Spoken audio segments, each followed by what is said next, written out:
So now in the sequence that we're going to show you, he's still trapped in the collapsing building, and his objective is really to get out of the situation.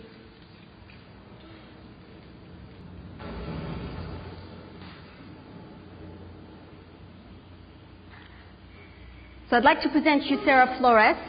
She's one of the main characters you will meet in the game and who will have a vital role to play in the story.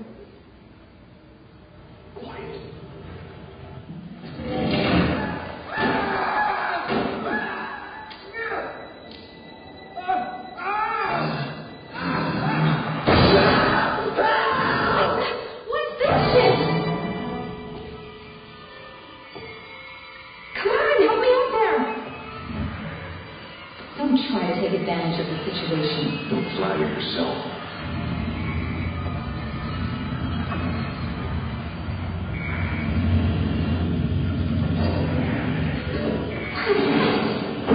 What's happened here? The building looks like a war zone.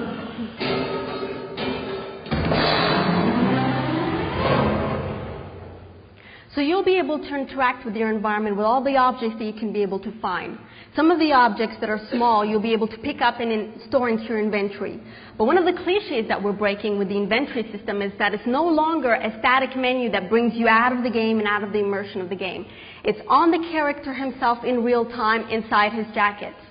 And with the simple movement of the analog stick, I'll be able to select any object that I wish for both hands.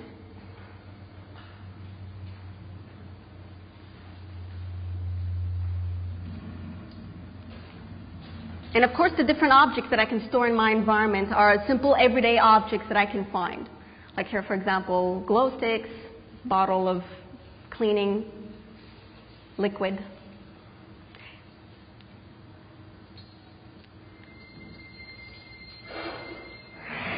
And of course, I can select if I want to move into first-person view or third-person view whenever I want.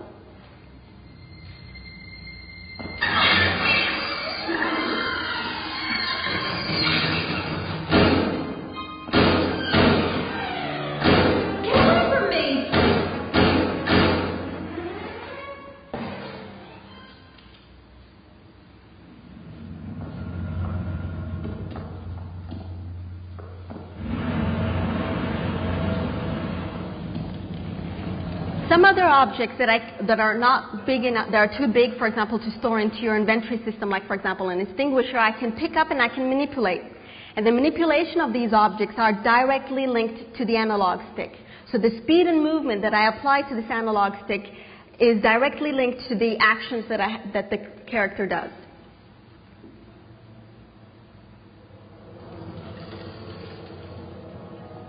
And this, of course, applies to all the objects that he can pick up in his environment. Like here, for example, with the chair, he can do exactly the same thing he did with the axe. But of course, if it's a wooden chair and I have a source of fire next to it, I can put it in the source of fire, and I can, for example, improvise a torch in this way to light my way through dark areas.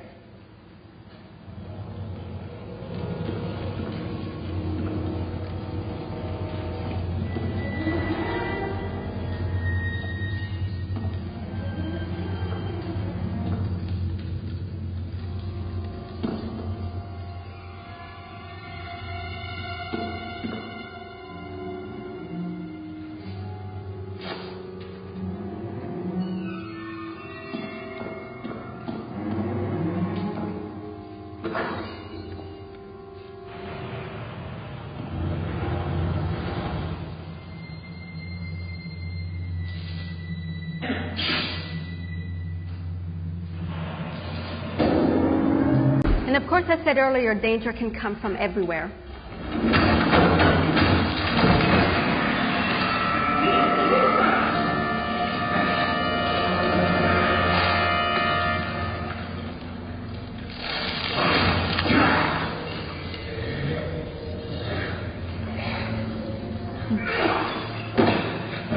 One of the other cliches that we're breaking is, for example, if you're in a room where there's glass, normally in other games, well, they don't see you and you can stay there. Here, not only will they see you through glass, but they will choose the shortest way to get to you.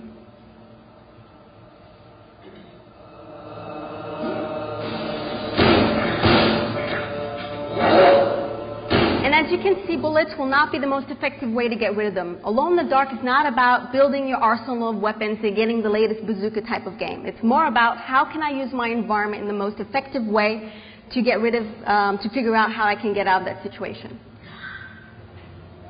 So here, for example, I can take that axe that I've seen earlier on and I can use this against my enemy.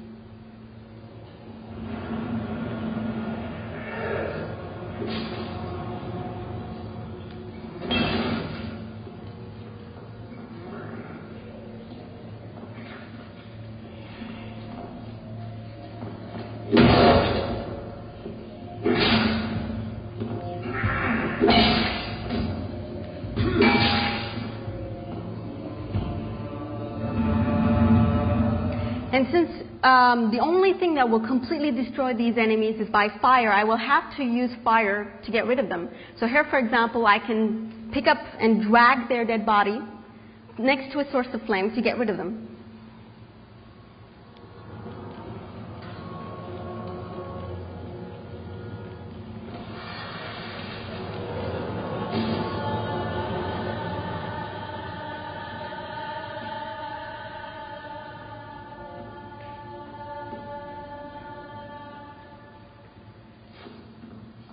Other types of interaction I can have with my environment is sort of integrated mini games, like here, for example, the digicode.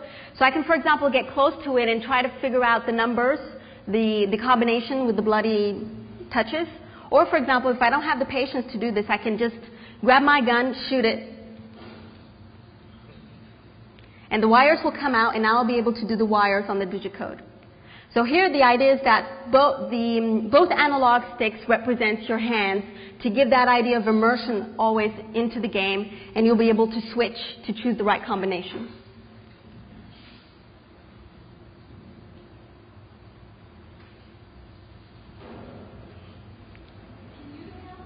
And see if the path is clear?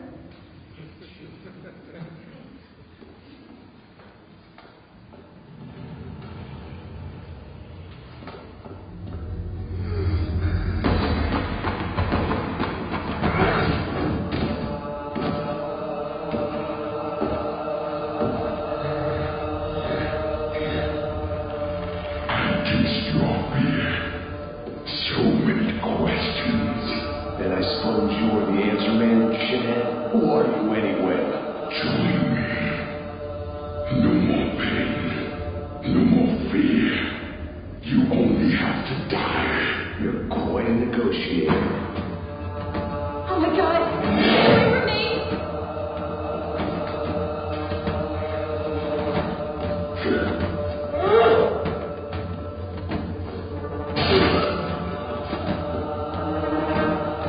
And here, for example, I can take that wooden chair that I used earlier on, put on fire to light my way through. I can use this chair with the fire on it to get rid of my enemy.